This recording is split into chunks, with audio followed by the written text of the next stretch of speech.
Hey guys, Gary here. Before we get to the show today, I wanted to highlight our sponsor, Sports Engine. Sports Engine's dedicated to making the life of a youth sports volunteer easier. Through their applications, people are able to save time on administrative tasks, allowing them more time to focus on developing their athletes. More than 1 million teams, leagues, and clubs use Sports Engine every day to run their websites, promote their programs, and to collect signups. They also offer an easy solution for getting uniforms delivered directly to their athletes' homes. It's called Sports Engine Gear, and you can check it out at sportsengine.com/gear to get started. Great. Now, on to our show. You're listening to On the Whistle, the podcast that explores the impact that coaches, teachers, and mentors from youth sports organizations and schools have on young people's lives. Here's our host and Squad Locker CEO, Gary Goldberg. Hey everybody, welcome to the show. I'm Gary Goldberg, your host, and today our guest is Preston Anderson. Preston's hailing from Bowdoin College up in Maine. Preston is a junior at Bowdoin, and he's on their co-ed varsity sailing team. And in addition to being a student at Bowdoin and being on the varsity sailing team, he's also president of the New England Interscholastic Sailing Association Conference. And Preston, welcome to On the Whistle. We're glad to have you. Excited to be here. Thank you for having me. Yeah. So, Preston, you and I have a couple things in common. You didn't even know that before you got on the show. No, I did not. Well, aside from the fact that we went to these small intellectual colleges, I went to Brandeis and you're going to Bowdoin, we both love sailing. And Max, our engineer on the show, also is an avid sailor. And I grew up in Junior Race Week in Narragansett Bay, sailing for, at the time, Ida Lewis Yacht Club, which was home of the America's Cup local, if you will, station during the America's Cup when we still had it and it was in the United States. And so what do you like so much about sailing, Preston? What made you fall in love with it? Oh, man. I just love being out on the water. There's just this sense of like freedom and excitement when I'm racing and just sailing recreationally. I just love being out on the water and just being outside. It's just a fun sport to be a part of. And I've fallen even more in love with it as I get further into competing and meeting other competitors, just connecting with other teams. And I think there's a sense of community within the sport of sailing that is very unique to the sport. It's a very small community, tight-knit community. For me, one of the fun things about sailing, and I've done it with my dad and my kids and my wife and my extended family and then friends, I always find that when you're sailing, there's a little bit of puzzle solving, but it's constant. So where's the wind coming from? Where's the current coming from? Do I need to make adjustments? Do I want to relax and enjoy it? Do I want to refine it? How do you approach the constant iteration of sailing? I think, it's different from, I have like different mindsets when I'm racing and when I'm sailing recreationally. I guess like for me, it just definitely depends on like where the wind's coming from. And that's how I kind of approach it. Like, when there's shifts, I have to like communicate with my crewmate who I'm sailing with about like how to like adapt to that. You've been sailing since you were 8 years old. For those of you who can't see Preston on our podcast, Preston is a person of color. And I kind of grew up or met Preston's father in my late teens and early 20s. He was at Bowdoin College, and I was down the road at Brandeis, and we became pretty good friends. And when I had the opportunity to reconnect with his dad, he had listened to our show about The Most Beautiful Thing, where people of color were challenged to row in the city of Chicago. And your dad reached out to me and said, hey, my son is interested in diversity and inclusion as it relates to sailing. Sailing's near and dear to my heart because I like it too.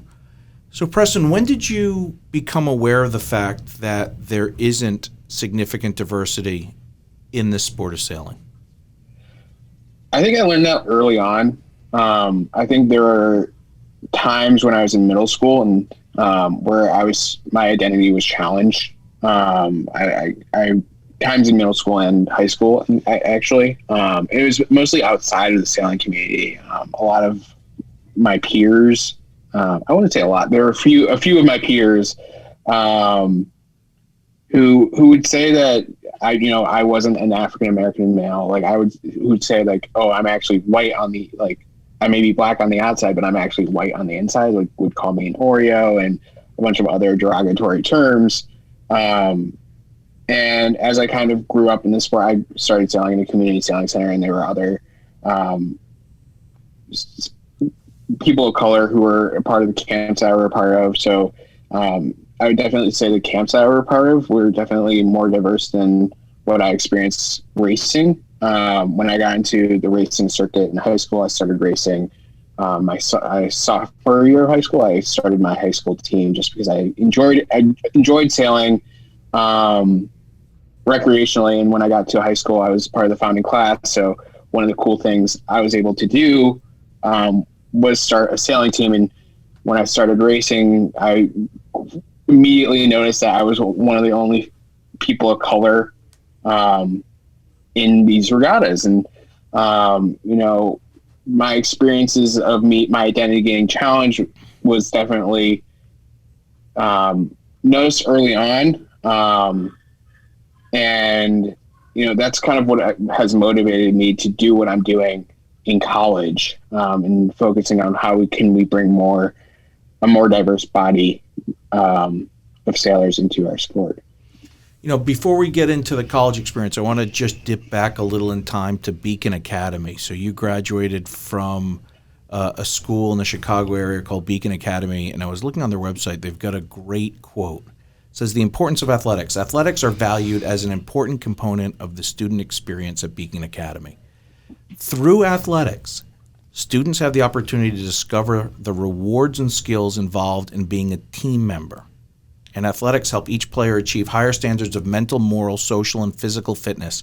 Athletics provide our students with an arena outside of the classroom in which to develop the confidence, teamwork, and leadership skills needed for both individual and team success. Such an experience can establish models for cooperation that carry over into every aspect of life." And for us on the show On the Whistle, we love exploring the conversation around mentorship, teamwork, leadership, and then helping young people on their journey to understanding their full potential, right? And so when you think about sports, athletics, and sailing, I'd like for you to reflect a little bit about the importance of athletics in your life, and has sailing helped fulfill some of these learning lessons, and have they carried over in other aspects of your life? Yeah, I can talk about that a little bit. So before I started sailing, I was trying out all the other traditional sports, basketball, football, baseball, but in a bunch of house leagues. And, I never was the best person on the field, and never really could fall in love with the sport, the traditional sports. And I was involved with a lot of sports camps.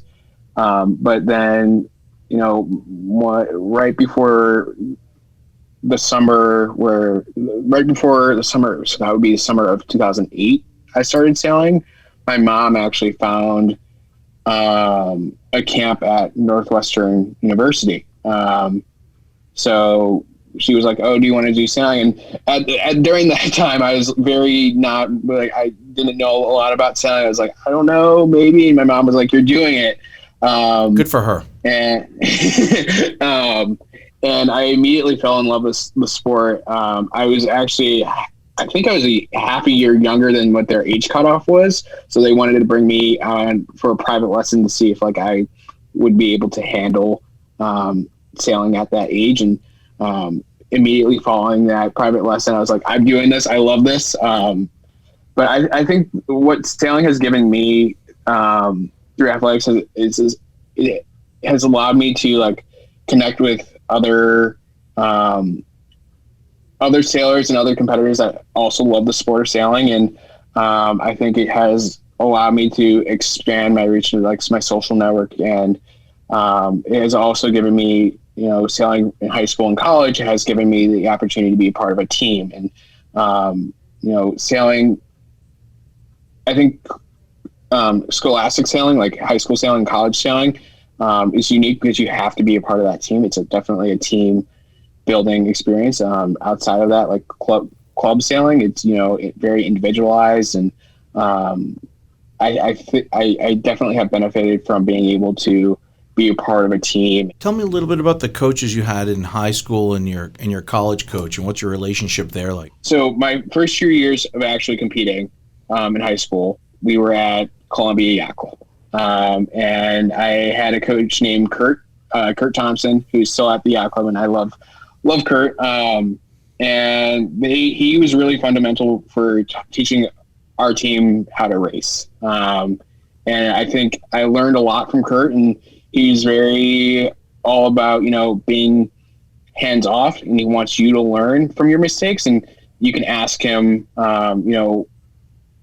after, a certain race, like what he thought was better, but he really pushed you to be very individualized. Just because, I think at the time he was coaching 8 other high school teams, around the Chicago area. Which definitely helped me a lot. It helped me learn about a lot about myself, and really push myself to, do better each race, and kind of learn from my own mistakes. It also helped me be, help my anxiety, be a lot less anxious, and kind of work through things in my head. And then when my senior year, our team moved to a closer location to a place called Sheridan Shore Yacht Club, and the head coach there was named Zach Hernandez, and he when we moved there, our team grew a little bit just because we were in closer proximity to where the school was located, and I think that when our team grew, that helped me become a better leader and kind of help mentor some of our younger sailors into, being a part of a team, and kind of helping the teams be a little bit more sustained, establish itself after I graduated. Because I'm only going to be at the school for a certain amount of time before I graduate out, and I want to make sure the team lives on after I graduate. And then I'm currently at Bowdoin College, and my head coach is named Frank Pizzo, and the assistant coach is Corey Radke, and I love them both. They will get the best. They really try to get the best out of you at every practice, no matter if you're having a bad day or if you're on having the best day possible. They're going to get the best out of you, and I think, I certainly am not the best on the team, but they definitely helped push me to become a better sailor, and are very they're very knowledgeable about the sport and have definitely helped me develop as a sailor. Preston, you said in high school that one of your coaches made you feel less anxious, right? Yeah. And so, a simple question, what were you anxious about? Was it anxiety at the starting line, or was it anxious about social situations at school and how to manage your own individualism or your own character? And how did you get through that? Talk to us a little bit about that process.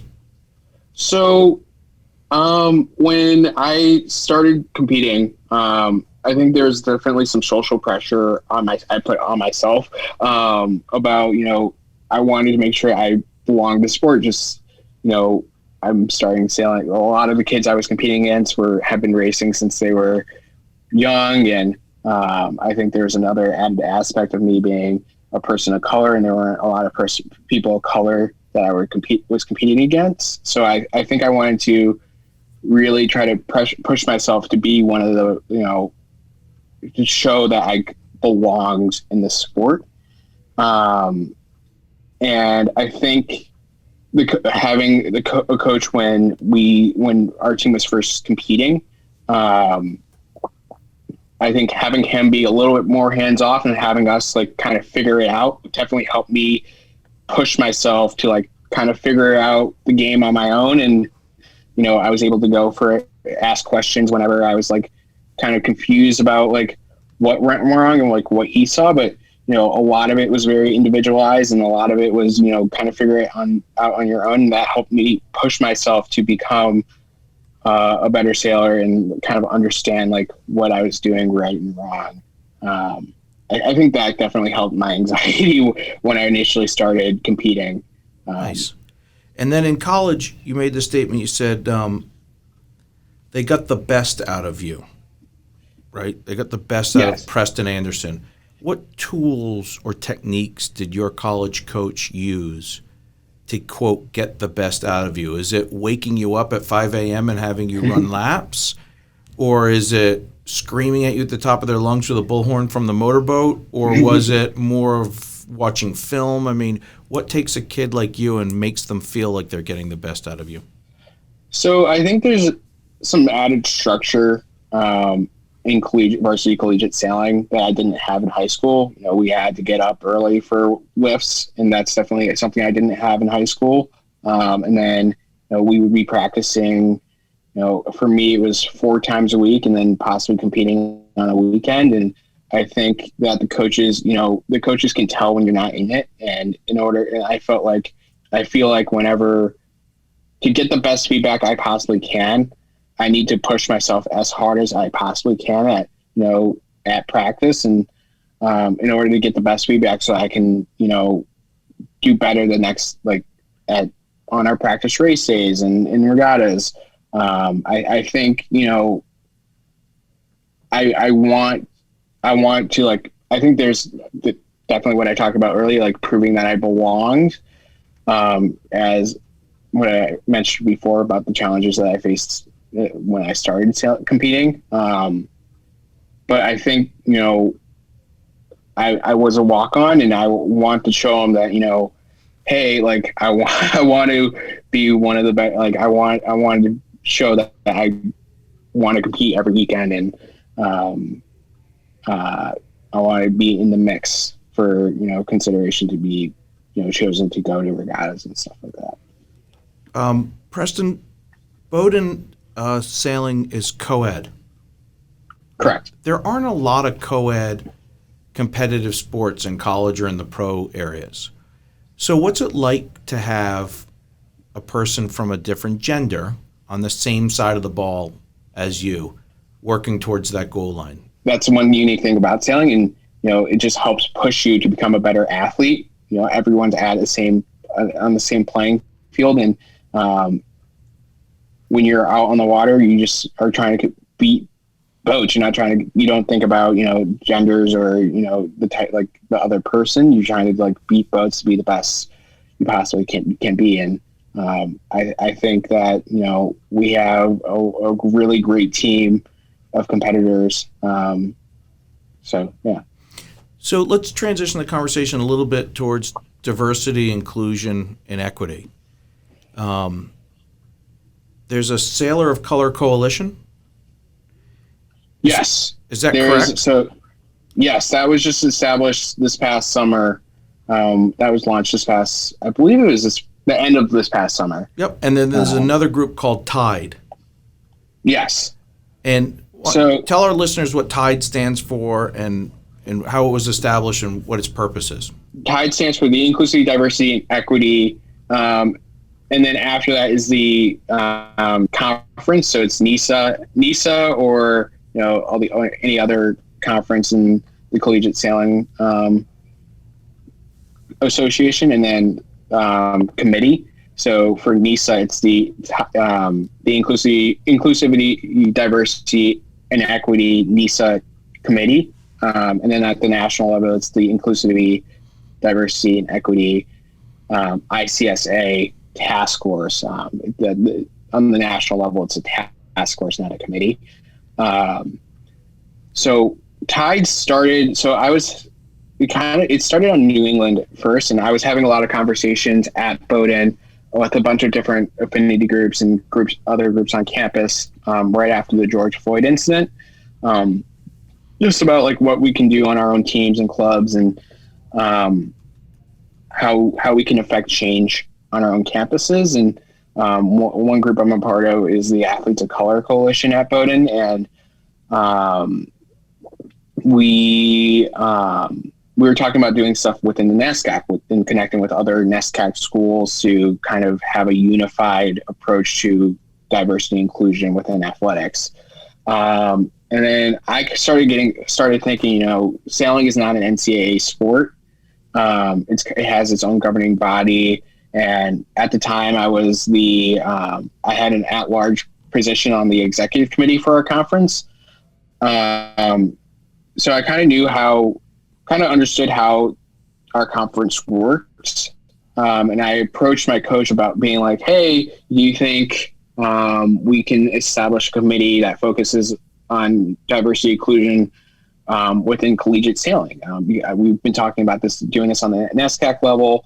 Do you think we can do something individualized to collegiate sailing? He ended up talking to the conference commissioner who coaches at MIT, and the coach got back to me. My coach got back to me. He said, go for it.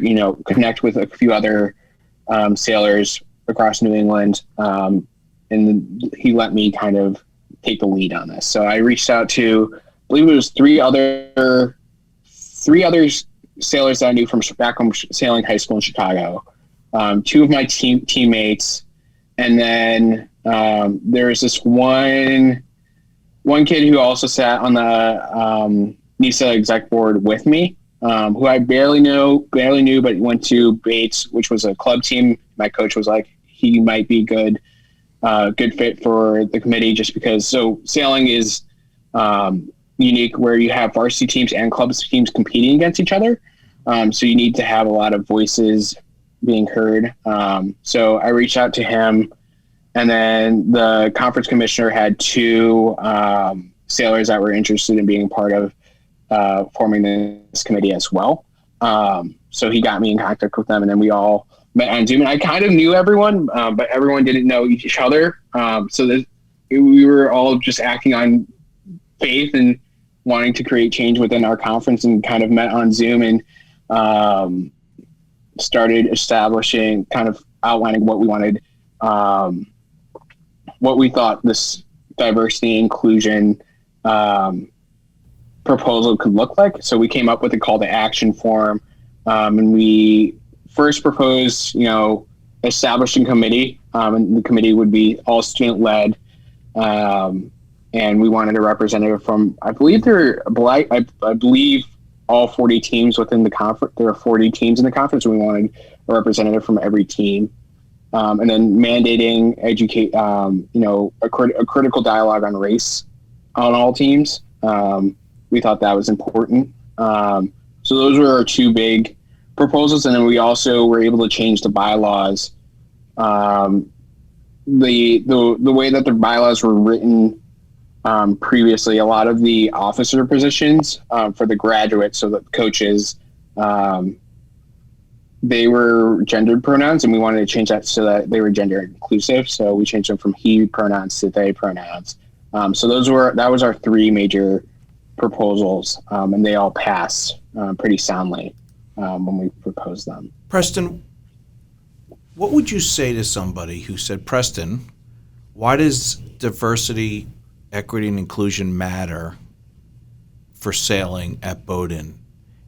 Or, Preston, what are you trying to achieve here? What is your intended outcome? Why does this matter?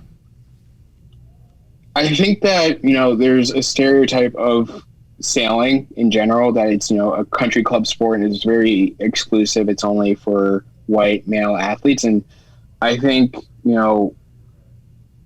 I experienced a lot of challenges growing up from those outside the sailing community, towards my identity. And that was tough for me at first, but, I wanted to prove that I belonged. And I think that, that hurts sailing, because, I've fallen in love with the sport. Everyone I've known and gotten to know, and within the sailing community, loves the sport, and they're very, very welcoming.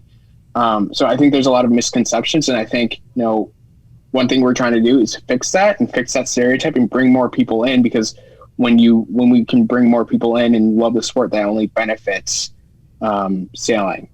I believe that, diversity inclusion matters because we want to change those stereotypes of, sailing being an only white male dominated sport to, showing what it actually is, which is a very inclusive and welcoming, fun sport. Were there any things that surprised you along the way that you saw or learned as you started this path of change within the sport of sailing? Did you find any roadblocks or people unwilling to come along? See, that was actually the surprising part. Every team, every coach bought in, have been very encouraging with everything that we've been doing. Whenever we propose an initiative that we want to do, that this tide committee comes up with, we have to bring it to the conference at our monthly meetings that the conference holds, and all the coaches are very welcoming to the ideas, and I think that was surprising. I thought when we were originally proposing our initial call to action, I thought we'd get a little bit more pushback, but every team was very welcoming about it, which was very nice to see, and having everyone open to these initiatives is just amazing. Do you think that the George Floyd backdrop accelerated the adoption and acceptance of some of these changes that you're looking to make? I definitely do. I think, my team has had conversations about race in the past, but I think, it kind of shifted a lot of teams' thinking. And I think that, it helps, because immediately after that, there were, I would say, it was days about just going from, the George Floyd incident, me having a conversation with my coach, to me, getting the original group together, to getting the committee established. I think it was a very accelerated process and a very quick and speedy process to get the committee established and focusing on these issues. Yeah. Well, that's a good thing, right? And so through that tragedy, it worked as an accelerant for people to have it as a call to action to come together and make change despite the tragedy. Yes. Right? Correct. Yes. And so what's going on with COVID in the Bowdoin Sailing team? Are you guys intending to get back into boats this spring? What's happening with that whole thing? So I'm not sure yet. I believe we will try to practice this spring. I don't think we'll be competing. I believe there were only 3 teams that really competed in the fall in New England. But we don't know. I don't know a lot about our spring season just yet. I think it definitely has to deal with the current state of COVID and what it's doing in a month or two. If a young person of color or person not of color is listening to this and they want to start to make some diversity, equity, and inclusion changes in their community, what would you give them as advice to try and pull the thing together to begin with? What are some first steps that you could recommend? I would just say, not be afraid of what you want to propose. Go into it with an open mind. I think, when we were originally creating this call to action document, we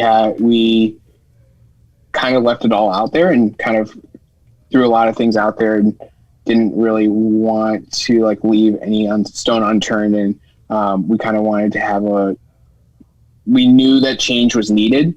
And we knew that, if we had enough support, we can get the initiatives that we wanted to pass. So we proposed everything that we want. We didn't hold back. We didn't say oh, we shouldn't propose this because of that. We were just we should put this down. And if coaches have questions, we can talk about it at the meeting where we're proposing these initiatives. But we thought it was important to propose everything we thought of. So be bold in your assertions and your desires. What about building consensus? What did you learn about building consensus when you have multiple different decision makers coming at it from different areas? Do you go at them one at a time, or do you try and group them together and build small coalitions that form larger coalitions? How did that work for you? So that was the main reason why my coach was like, you should try to, have a bunch of different teams involved with this process. You shouldn't just have varsity teams. You shouldn't just have, your friends. I think there are a lot of different teams within New England College Sailing. Like, there are some larger teams that have like 60 people on their team, and some smaller teams that have as many as 4 on their team. So when we were thinking about this, when I originally was thinking about this, I, had to get all those different voices in the original proposal. And that was the reason why we wanted to have every team involved, just because of the variety of teams we had that were involved with our conference. So I think it's a lot of, collaboration and a lot of, building, connections within the conference and in order to, get support. I think we had to have a, we had to, collaborate with all the teams so that we can get the input we needed so that the initiatives work as to the best ability as they possibly can. Preston, you've competed in a lot of tournaments and a lot of races since you've been sailing since you were 8 years old, and I'm sure you've played some other sports along the way. I'm curious, what did you gain more from, the wins or the losses?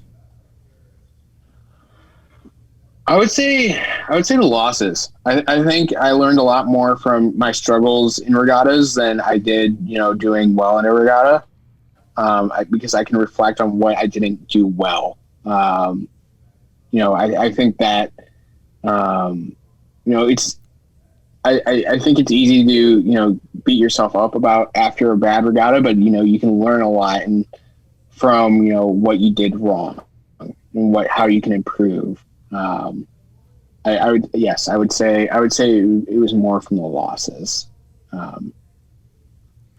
Preston, you should be admired for being an agent of change, and at a young age, that's not always easy. And we certainly appreciate your honesty in sharing today your story about not only the anxiety you had pre-race or during race, but also your honesty in what you faced outside of the regatta environment in terms of, your diversity and some of the hateful or ignorant things that were said to you. And, I think what you're working on is not only impressive, but remarkably important for all of us. And so for that, we at On the Whistle thank you. And if people want to get in touch with you, Preston, and learn more about your process or support your endeavors, how can they reach out to you? Yeah, so if people want to get in touch with me directly, my Instagram is just PCA_13. And, if people want to learn more about Tide, and Tide is trying to expand. So I'm the chair of the New England committee, but I'm also the vice chair of the national task force. And one thing that, is happening now is, all the other conferences are trying to establish their Tide committee. And we're trying to get every team involved. So if people want to learn more about, Tide and getting involved with Tide, they can just go to the College Sailing website, and we have a little, in our About page, in that About tab, there's a little Tide committee section, and our email is there too. And what is the domain for that website? Do you happen to have that? collegesailing.org. That's the main ICSA, the whole national college sailing website. And then there's a little About tab when you first get to the website. If you hover over the About tab, there's a Tide committee link. Awesome. To the, Great. Preston, thanks so much for joining us today, and we're going to check back with you at the end of the season and, see what you guys ended up doing and learn more about the progress you're making in diversity and inclusion across the collegiate sailing environment. So thanks for joining us today. Thank you so much for having me. Yeah. Take care. On the Whistle is powered by Squad Locker. Squad Locker is your one-stop shop for customized team apparel, delivered right to your front door. To learn more, visit squadlocker.com.